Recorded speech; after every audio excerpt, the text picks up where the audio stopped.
This is the network service of the Nigerian Television Authority (NTA). As Nigeria transits to a new political dispensation, we now bring you a farewell address to the nation by His Excellency Muhammadu Buhari, President, Commander-in-Chief of the Armed Forces, Federal Republic of Nigeria. Mr. President.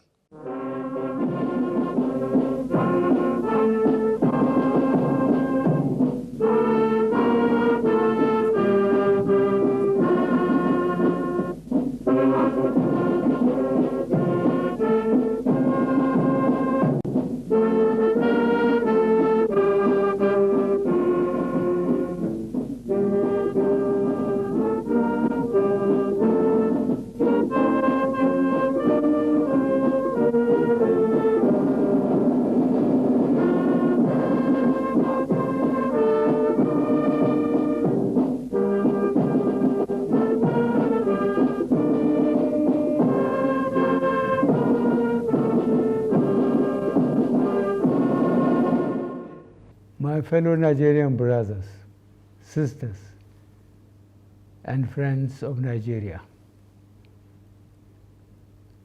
I address you today in my last assignment as a democratically elected president of our great and well-endowed nation, with a deep sense of gratitude to God, a great deal of appreciation to the Nigerian people, and a modest sense of fulfillment.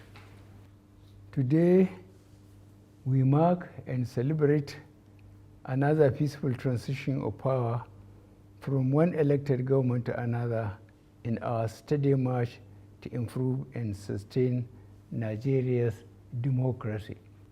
This year, we witnessed the most keenly contested presidential elections since the First Republic, and this demonstrates that our democracy is getting better and more entrenched with each election. We must, as a nation, improve and sustain gains we made in the electoral process on an incremental basis for Nigeria to take its rightful place among nations. Our democracy provides for, allows, and encourages seeking redress for perceived injustices, enabling some candidates and political parties that do not agree with the results to go to court. Irrespective of the outcome of the various cases, I urge all parties involved to accept the decision of our courts and join hands to build a better Nigeria. I salute the doggedness and resilience of all the presidential candidates and their political parties for believing in our judicial system by taking their grievances with the election results to court. In the course of the campaigns, we had argued and disagreed on how to make Nigeria better, but we never disagreed or had any doubts that Nigeria has to be better.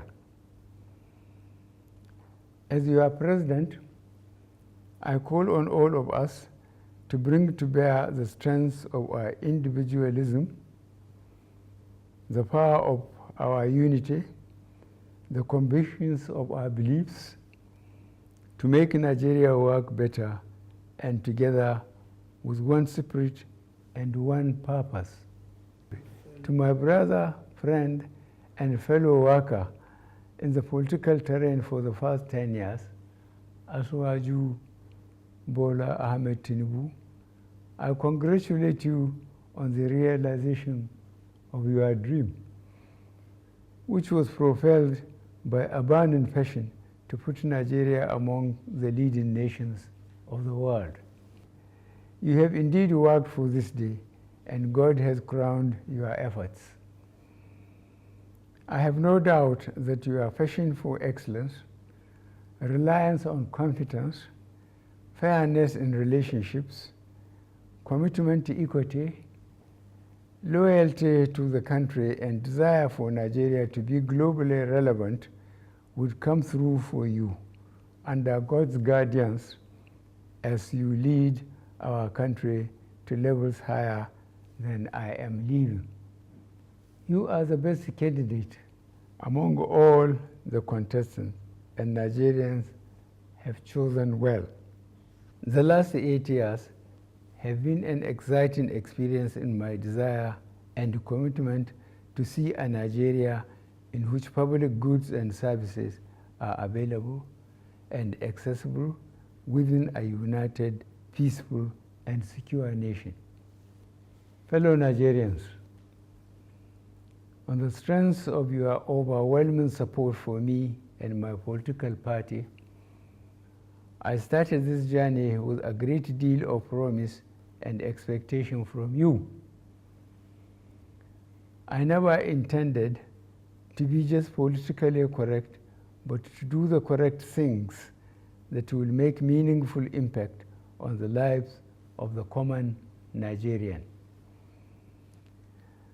This high expectation was not misplaced because, like the ordinary Nigerian, I had grown tired of watching the country progressively moving away from the path of correctness. To ensure that our democracy remains resilient and our elected representatives remain accountable to the people, I am leaving behind an electoral process which guarantees that votes count, results are credible, elections are fair and transparent, and the influence of money in politics reduced to the barest minimum, and Nigerians can elect leaders of their choice. We are already seeing the outcome of this process, as it provided an even playing field where persons without any political godfather or access to money defeated other well-resourced candidates. The Nigerian economy has become more resilient due to the various strategies put in place to ensure that our economy remain afloat during cases of global economic downturns. You would all recall the supply chain disruptions and economic downturn that the world witnessed between 2020 and 2022 as a result of the COVID-19 pandemic. The depthness of our response to the pandemic still remains a global best practice.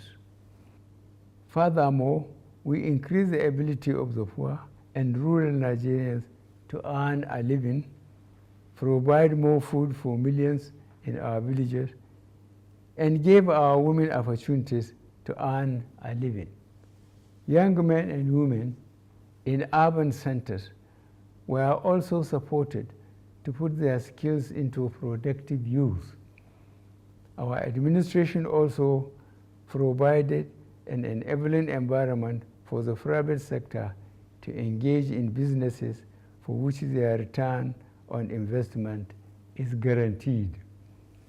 The private sector proved a strong partner in our drive to build a resilient and sustainable economy, as evidenced by the growing number of turnkey projects in various sectors of the economy.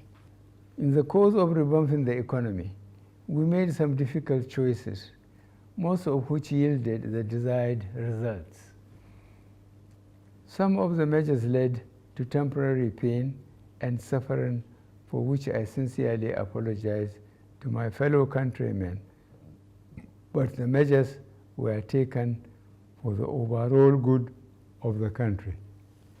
Mindful of the need to ensure adequate infrastructure to drive economic growth, we completed age-long projects and processes, notably among which are the Petroleum Industry Act, completion of some power projects, completion of Second Niger Bridge, and various important roads linking cities and states. Our battle to ensure that all Nigerians live in a safe and secure environment have achieved considerable results. As I complete my term in office, we have been able to reduce the incidences of banditry, terrorism, armed robbery, and other criminal activities considerably. To sustain the gains made so far, I call on all Nigerians to be more vigilant and support the security agencies by ensuring that our values defined by being your brother's keeper govern our actions. Up till now, I still grieve for our children still in captivity, mourn with parents, friends, and relatives of all those that lost loved ones in the days of the senseless brigandage and carnage. For all those under unlawful captivity, our security agencies are working round the clock to secure their release unharmed. Fellow Nigerians, you know how dear the desire in my heart to rid the country of corrupt practices that had consistently diminished our efforts to be a great country.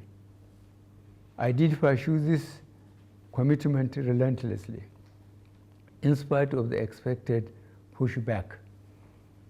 I am happy that considerable progress had been made in repatriating huge sums of money back to the country and also taken over properties illegally acquired from our commonwealth.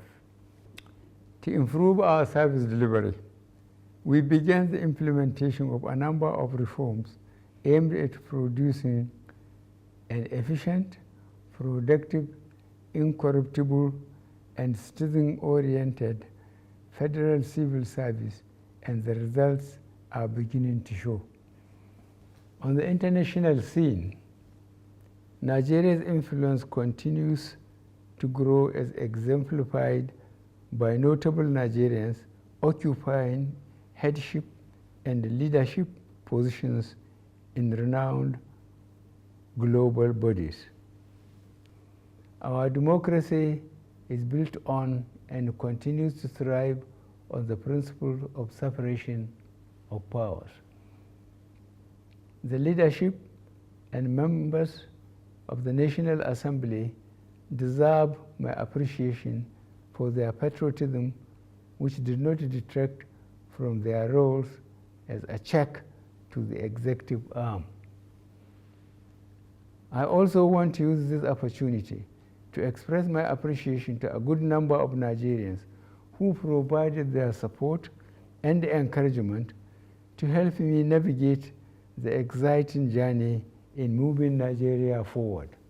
I cannot and will not forget the millions who prayed for me during my illness in my first term of office. I am constantly praying for you and for Nigeria to thrive in peace. As I retire home to Daura, Katsina State, I feel fulfilled that we have started the Nigerian rebirth by taking the initial critical steps, and I am convinced the incoming administration will quicken the pace of this work to see a Nigeria that fulfills its destiny to be a great nation. I am confident that I am leaving office with Nigeria better in 2023 than in 2015. I thank you all, and may God bless the Federal Republic of Nigeria.